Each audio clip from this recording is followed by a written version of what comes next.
Hello mga kabeshi ko! So ito, I am here in the house na. So nakauwi na tayo mga beshi ko. Dahil nakauwi na tayo, so ayun. Pagdating ko kasi sa bahay, gusto ko naka-ready na ako for magilamos na mga beshi ko. Ang init-init. Tingnan nyo, ang hirap na naka-black. Pinagpawisan ako ng afternoon, then yung sunscreen bigla na lang pumatak ng ganyan, so ang pangit guys. Yan mga beshi ko, nakapang work pa ako. So ngayon dito ako sa tapat ng cabinets namin sa tapat ng cabinet namin, so maghahanap ako ng ng underwear. Yan, maghahanap ako ng underwear kasi meron na akong duster doon. So, magre-ready na ako for hilamos. Tapos, gusto nyo palang tignan yung mga damit ko, guys. It's all black. Baka isipin nyo, paulit-ulit yung mga sinusuot ko, ha? By the way, takpan ko lang yung mga bra ko kasi baka makita nyo. So, yan na. O, diba? It's all black. Yan, mostly lang sa mga ko white and then colorful something. Yan yung mga pantulog ko, mga beshi ko. And then panglabas ko, yung gusto kong fresh naman yung naka-shorts ako. And then yan, pang matanda sila actually, pang tita-tita. Yan, and then ito naman sa partner ko yan, kay Jojo, kay Teletubbies. Siya naman, she likes more than aesthetic color, like light color, but for me all dark and colorful. Siguro ganun yung ugali ko, guys. Dark kasi medyo deep thinking ako, guys. Mahilig akong mag-think, overthinking, but not overthinking about negative things. I'm not like that. So that's why I like a colorful, kasi overthinking man ako pero colorful yung nasa utak ko. But sometimes I'm negative person. Alam mo naman yon kapag alam mo na na a-advantage ka na ng tao, ganon. I don't like that. I hate that. Pero minsan maano ko yung, alam mo yon, beshi, napaka maunawain mo, or hindi naman ako as in maunawain, beshi. Siguro mahiyain lang ako, ganon. Ganon yon. So, eto, after ko maghilamos niyan, mga beshi ko, so mag-aano na ako, magre-ready na ako ng susuot ko for tomorrow. Sometimes, di ako makapag-ready ng susuot ko for tomorrow. Kasi nga, ang hirap. Sabi ko, minsan di ko siya bagay, minsan di ako komportable, minsan naman, parang di siya bagay for today. Diba? Ganon din ba kayo? Diba, guys? Yan. So, ipapakita ko na rin pala sa inyo yung eto rin, yung mga dress ko, ganyan, yan. Actually, half talaga siya, guys. Yan, yung mga dark and mga may design, yan yung mga sa akin. And then light, alam nyo na hindi sa akin yan. Yan. So, ika-close natin yan. So, eto. But actually, guys, hindi siya more on dress. Yung mga iba dyan, it's swimsuit. Yes. Di nyo siya nakikita, para mga hanger lang sila kasi nga malilit sila, naka-lunggay-lunggay lang yan. Yan. So, ayun, sa ngayon, maghihilamos muna ako for this time. Gulo-gulo na rin buhok ko, maliligo ako, guys, nangangati na ako. Gusto ko nang magpahinga. So, waiting na lang. Ayan. So, maghihilamos muna. Maliligo pala. Naliligo ako every night, guys, kasi nga malikabok pa sa labas, ganun. Kahit malamig na, kailangan pa rin maligo kasi syempre matutulog tayo, 'di ba, with the pillow. Of course, magkaka-pimples tayo. Kaya nga minsan, guys, yung hair ko nandito siya. Oh my gosh, ayoko nang ganun. Di naman sa maarte, guys, kumbaga hygiene lang siya. Nagka-pimple ako kasi nga nagpakulay na naman ako ng hair, nagpa-dark brown ako, guys. So, ayun guys, itutuloy ko later. Kakat muna natin siya kasi gusto ko nang maligo. Gusto niyo ba sumama, guys? Yan, so bawal. SPG yon, guys. Okay, so SPG ba? Tama ba siya? Bahala kayo, guys. So, sige, maliligo muna ako. And then, mamaya, we will eat our dinner. Hello guys, dito tayo ngayon. So, tapos na ako nakaligo. So, mag-ano tayo, night routine. Even daily, ito rin ginagamit ko. Siguro alam nyo to guys.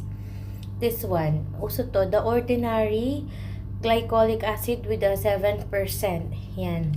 So, paano ko siya ipapahid? Wait lang ha. Careful lang. Baka iba yung makita nyo guys. So, isa-shake ko siya. Mostly, yung iba ginagamit nila with the cotton. 'Di ba? Ako naman, ginaganyan ko siya from my palm. And then, ganyan. Yan. Siyempre, hindi nahugasan yan hanggang sa leeg ko. Ganyan po yung ginagawa ko mga beshi. Para sa mga, sa pimples, 'di ba? Yan. Okay na okay siya. Tapos, maglalagay lang ako ng, tingnan yung pimples ko dahil sa color ng hair ko. Meron pa akong vitamin E skincare hydrating mist naman siya. Yan. Okay, nabili yun sa West Zone. Ay, West Zone. Joke lang guys. Yung West Zone dito, yun yung grocery. Meron din naman siyang mga pampaganda. So actually, ito siya. Sa Watson. Yan, Watson. So yan. Spray ko lang siya ganito.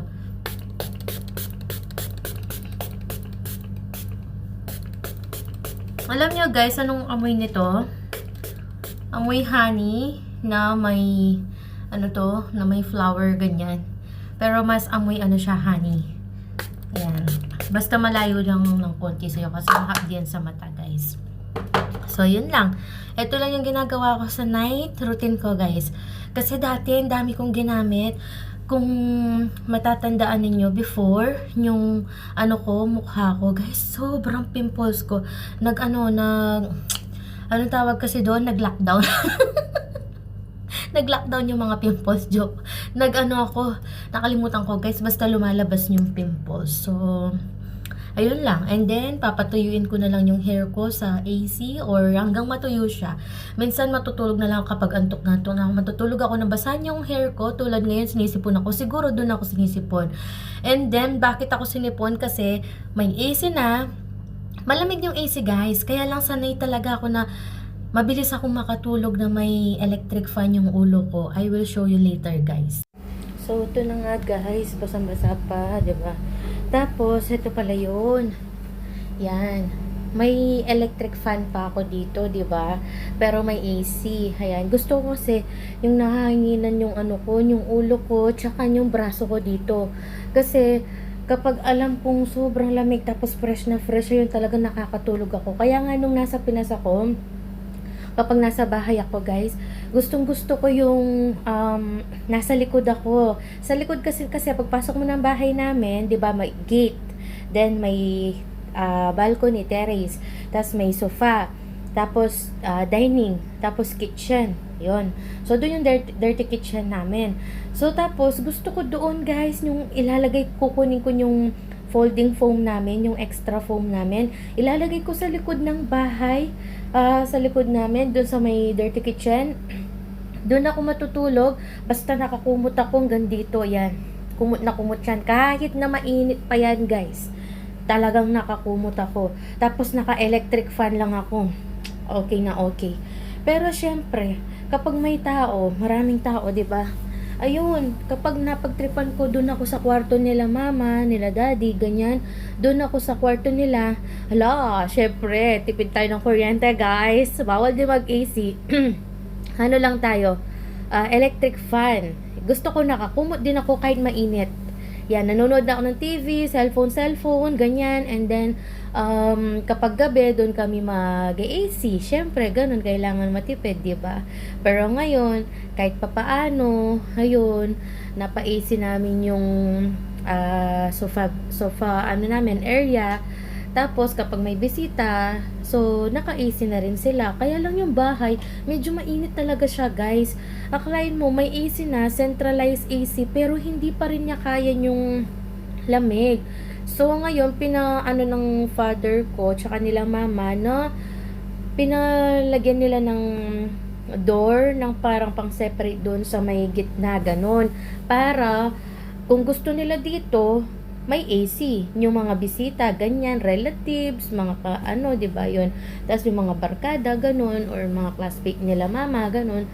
Tapos, ayun, ano pa ba? Yun, tapos yun, nakabili na tayo ng ano, malaking TV, guys. Kaya lang, hindi yata kami naka-cable. Hindi uso sa amin yun, guys. Naka-cable kami or hindi. Ewan ko, feeling ko ngayon naka-cable kasi kailangan ng wifi nila mama, daddy. So, sabi ko kailangan ng wifi. Yun. Tapos, ano pa ba? Siguro marami na rin, kaya lang, ano pa ba? Wala na, yun lang. So, dito na tayo. Balik tayo sa Dubai, guys. Ayan. So, yung routine ko, ito lang. So, manonood na lang ng TV. Kaya lang, kanina nag-break ako, yung break time ko, di ko alam ngayon saan ko nilagay yung remote. Ngayon pala, yung remote, nandito lang sa tabi ko, guys. Hinahanap ko pa. Oh my gosh, what is this? I'm so lipang-lipang na, guys. Ba't ganito yung hair ko? Para naman ako nakakalbo. By the way, guys, dito sa Dubai, di malayo, pwede kang makalbo, guys. Kasi, nalalagas yung buhok mo sa init ng tubig. We are always waiting for the winter, guys. Ano ba yan? So, gusto ko na manood ng TV. Pero sa ngayon, ako muna mag-isa. Wala pa si Teletubbies, si Jojo.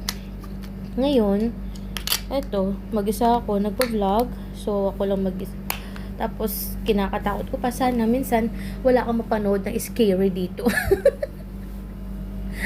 Nakakatakot pa naman, guys, kapag ikaw lang mag-isa dito, tapos nag-i-imagine ka na, oh my gosh, baka may mumu. So yun, waiting na lang tayo sa foods para makakain na tayo. Tapos pakita ko sa inyo yung Filipino food na kakainin namin, guys. Sobrang zoom ng face ko, no, guys. It's so big, parang siopaw. So, nood na tayo, guys. Paano ba to? Nagbibideo ako, hindi ko alam ibaligtad, guys. Paano ko papakita yung pinapanood ko sa inyo?